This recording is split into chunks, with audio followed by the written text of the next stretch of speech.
English 2322 audio lecture. Contrasts in Shakespeare's 1 Henry IV.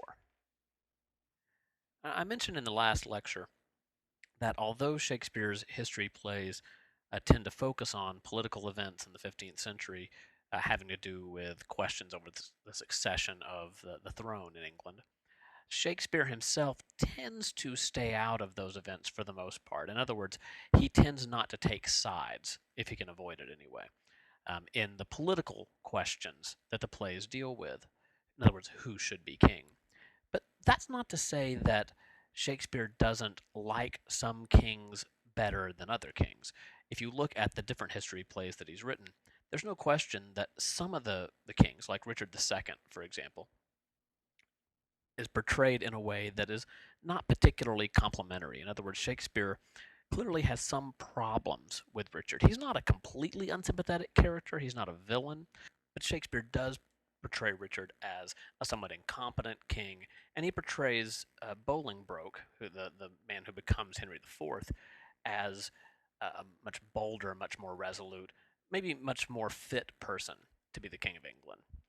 Similarly, his play Richard III, maybe Shakespeare just doesn't like characters named Richard, I'm not sure, but Richard III is also presented in a pretty negative way overall. In fact, it's been conventional to think of Richard III as a particularly bad king. He's often seen, sort of in popular views of history, as a really villainous character. And that historians have been looking at the records recently and have come to the conclusion that a lot of that has to do with the way Shakespeare portrayed him. In other words, that the actual king, Richard III, probably wasn't quite as bad a king as Shakespeare portrays him to be. But for for a large part, when Shakespeare deals with these different sort of claimants to the throne, he presents them all as potentially positive characters. If you look at 1 Henry IV, for example, there's sides in this play. I guess you could think of them as the good guys and the bad guys if we sort of take the assumption that we're supposed to be sympathetic to King Henry.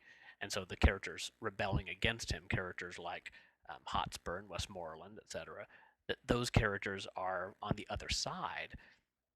But I'm not sure that there's any character in this play that can really be thought of as a bad guy.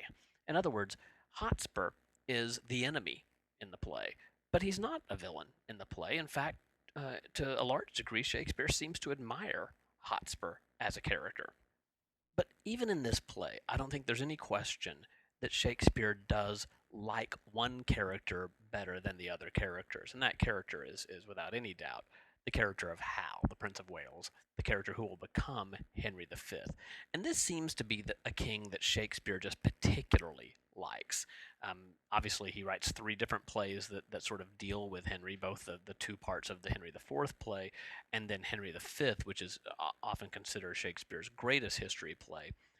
And Shakespeare presents Hal as, well, just a really great guy and a really great king, pretty much in all three plays. Certainly in Henry IV Part 2 and in Henry V, he's unambiguously positive.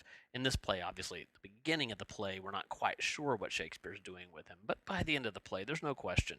This is a play about Hal. And in fact, I alluded to this in the last lecture. It's easy to get sort of confused about the names of the characters in the play. Some students come to the conclusion that this play is named after Hal. In other words, that Hal is Henry IV. But really, Hal will become Henry V. But I understand their confusion because there's no question that Hal is the focus of this play, and he's the character that Shakespeare is spending the most time dealing with. I think, in fact, that this play is really about the development of the character of Hal. Certainly, he changes throughout the play, but maybe dramatic development is a better way of thinking about it. In other words, it's not so much that the character changes as that we get to see him develop as a character. We learn more about him as the play goes on. And it's really interesting the way Shakespeare develops the character of Hal, because certainly he does it by giving Hal some really interesting scenes and speeches. Some of those early scenes with Falstaff and the other guys in the bar are very comic scenes, and they present a particular view of Hal. And later scenes, he's obviously more more dignified, more king-like. But the most interesting technique I think that Shakespeare uses is contrasting Hal to other characters. And we've talked about um, this narrative technique in other works. We talked about it in the general prologue to the Canterbury Tales, for example, that Chaucer, rather, in that work, tends to tell us something about one character by sort of contrasting that character with maybe the character who came before. So I argued that the character of the squire in the general prologue, that we wouldn't really understand what Chaucer is trying to say about that character if we didn't have the portrait of the knight, if we couldn't contrast the squire to the knight. I use the term juxtaposition, which referred to the idea that those two portraits are right next to each other.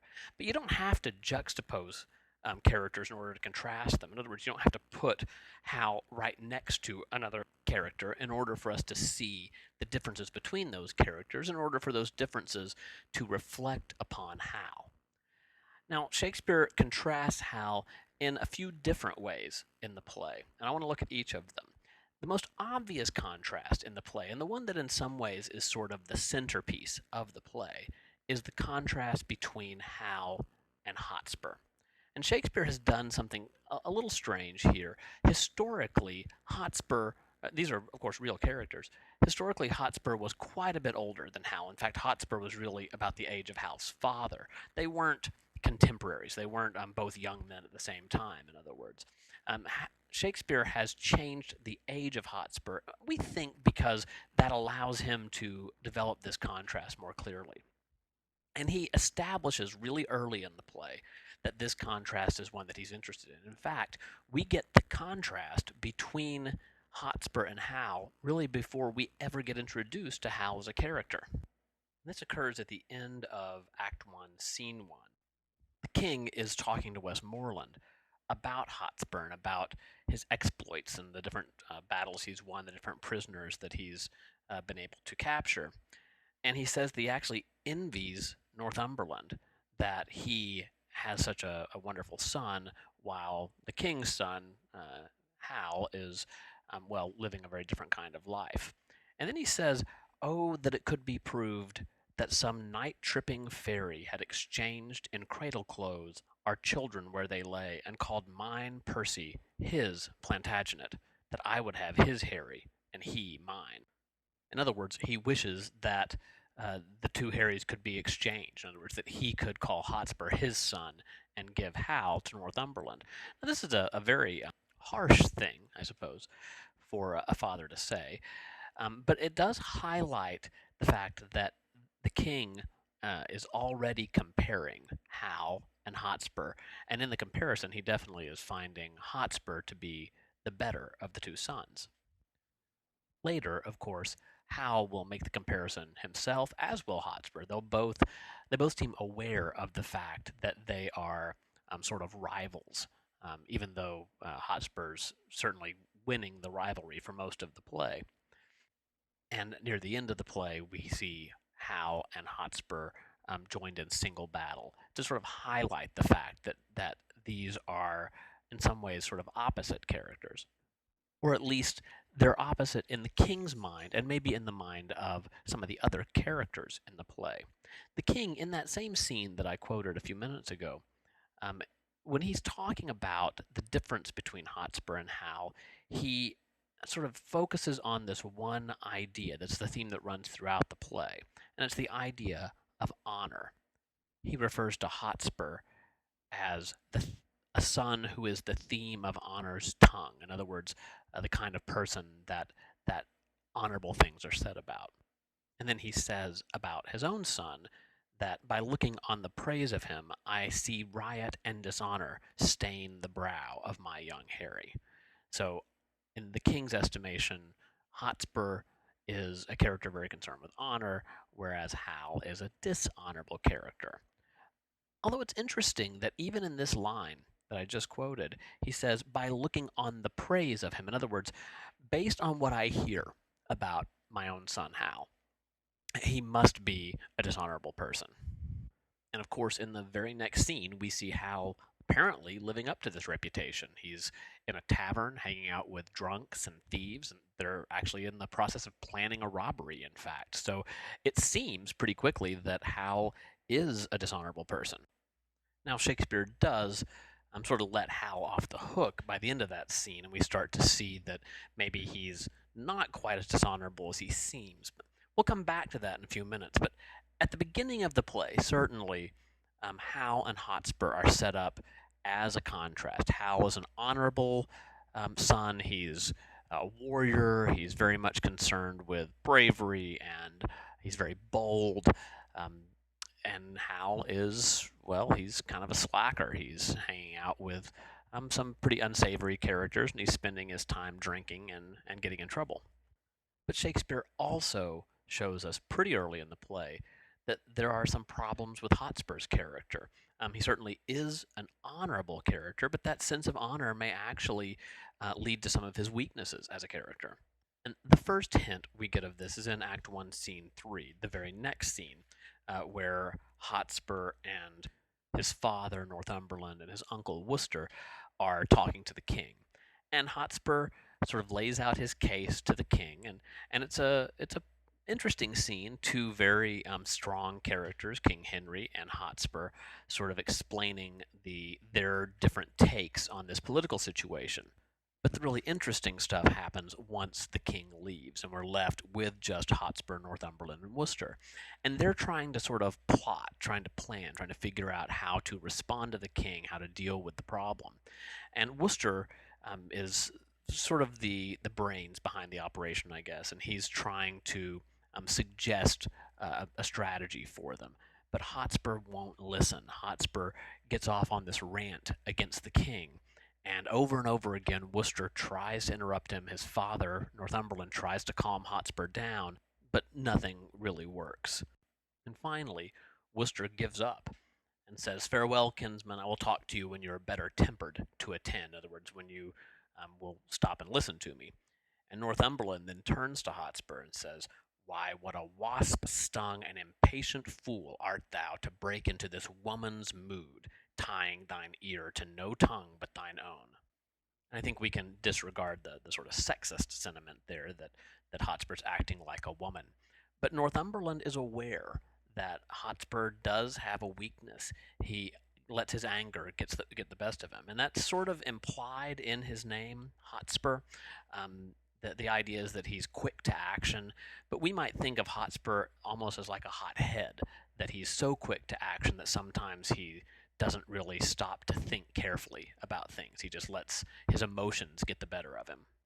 There's also that interesting scene in Act 2, Scene 3, between Hotspur and his wife is trying to talk to him, trying to have this sort of domestic scene, telling him how much she loves him, etc. And he is having none of it because he's so anxious to get to battle. He finally tells her, "Away, away, you trifler! Love, I love thee not. I care not for thee, Kate. This is no world to play with mammoths and to tilt with lips. We must have bloody noses and cracked crowns." And so Hotspur shows himself to be a somewhat one dimensional character. He's only concerned with battle, with winning glory, with winning honor. Hal, on the other hand, is a much more, I guess, politically savvy character. Sort of the main plot device in this play, at least the beginning, the first half of the play, is Hal's behavior, his what's going on with him. Why is he hanging out in bars? Why is he engaging in robberies when he's the Prince of Wales? Is he really a dishonorable character?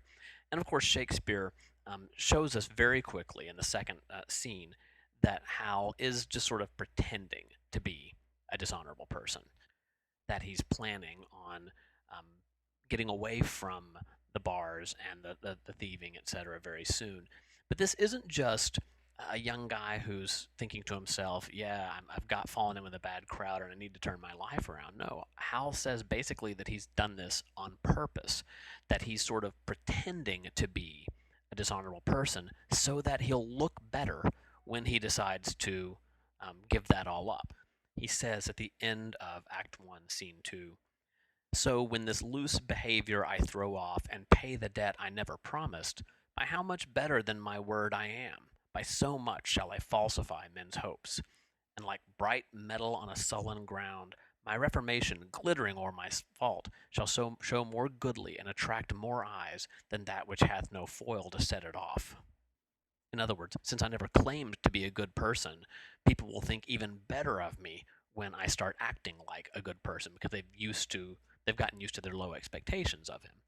Now, this is, I think, a part of Hal's character that a lot of readers have some problem with because it's a very sort of cynical way for a person to act. That he's going to pretend to be sort of low and common so that he'll look even better by comparison when he decides to act like his true self. And I'm not going to excuse Hal because I also have some problems with his behavior. But at the very least, it shows that Hal does have something that Hotspur doesn't have, that Hal is aware of, I guess, the importance of other people's perceptions of you, and that he's able to manipulate those perceptions. That he is, in other words, a much more political character than Hotspur is. And I think what Shakespeare's really saying is that Hotspur may be a better warrior than Hal, and that's fine. But Hal would certainly make a better king than Hotspur because kings can't be just concerned with battle and glory. They have to be much more politically aware, like Hal is. But of course, Hotspur isn't the only character that we get to see Hal compared to. Um, the sort of anti Hotspur in the play, the other side that Hal gets to be compared to, is the character Falstaff, who, well, I think for a lot of readers, Falstaff is the best thing about this play. He's certainly one of the most popular of all Shakespearean characters, and there's a popular story that after seeing both parts of the Henry IV play, in other words, Henry IV Part One, Henry IV Part Two, that Queen Elizabeth liked the character of Falstaff so much that she wanted to see him in another play. So Shakespeare wrote a comedy, not a history play, called The Merry Wives of Windsor that features Falstaff. Um, in this play, however, I think again his primary purpose is to serve as a contrast with Hal. That if Hotspur is sort of what Hal has to define himself against on one side, Falstaff is what Hal has to define himself against on the other side. In fact, we see this played out sort of literally in Act Two when Hal and Falstaff do their little role playing game. And first, Falstaff pretends to be the king, and Hal plays himself. And then later, they switch, and Hal plays the king, and Falstaff plays young Prince Hal. And I think we see there Hal's, I guess, fears in some way about the way his father and other people in the kingdom are starting to think about him.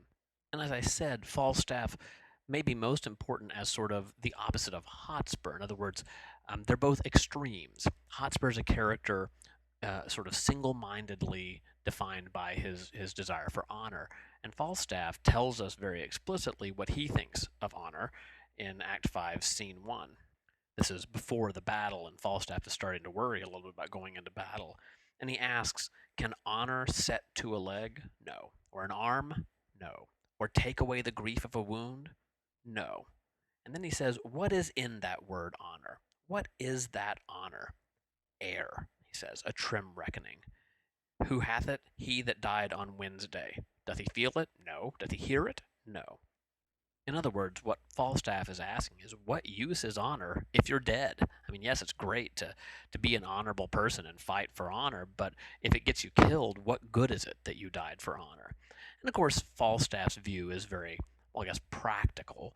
I don't know that Shakespeare wants us to adopt Falstaff's view any more than he wants us to adopt Hotspur's view of honor. Certainly, we might sort of like Falstaff better than Hotspur, but I think Shakespeare has certainly shown us the problems with Falstaff's character as well. Rather, I think what we're supposed to feel and think about these two characters, Falstaff and Hotspur, is that they're both, again, the extremes that Hal avoids. He isn't as honorable as Hotspur, but he also isn't as sort of dishonorable as Falstaff. He's somewhere in the middle, and he takes, I guess, pieces from each of their characters. And again, I would argue that what Shakespeare is getting at here is that you can't be Hotspur and rule England, and you can't be Falstaff and rule England. You have to be somewhere in the middle, and you have to be able to play different roles and deal with people's expectations in the way that Hal does. Now, interestingly, it's not just Hotspur and Falstaff that Hal is contrasted with. He also obviously is contrasted with his father in some ways. His father has a long speech in Act 3, Scene 2, when Henry first contrasts Hal with himself, saying what he was like as a young man, that he tried to stay out of the public eye, whereas Hal seems to really enjoy being in the public eye. And then later, in a very interesting passage in that scene, um, Henry compares Hal to Richard II, a character, of course, doesn't appear in this play, but who does appear in the previous play, the one that comes before this one, chronologically speaking, and was a character that certainly Shakespeare's audience would have been familiar with. So I would argue that in some ways this play is sort of a character study, but not just a character study. Rather, it's a study in what it means to be an effective king. Certainly, Bolingbroke, who is now Henry IV, is to some degree an effective king. But I think Shakespeare seems more interested in Hal because Hal represents I don't know, maybe in some ways a more modern view of kingship, certainly a more politically aware view of kingship, and he is a character that Shakespeare seems to admire more than pretty much any other king that he writes about. There are obviously a lot of other issues in this play that we don't have time to talk about. But if you have any questions about the play or about any of the ideas that I've talked about in this lecture, please don't hesitate to let me know. Thanks.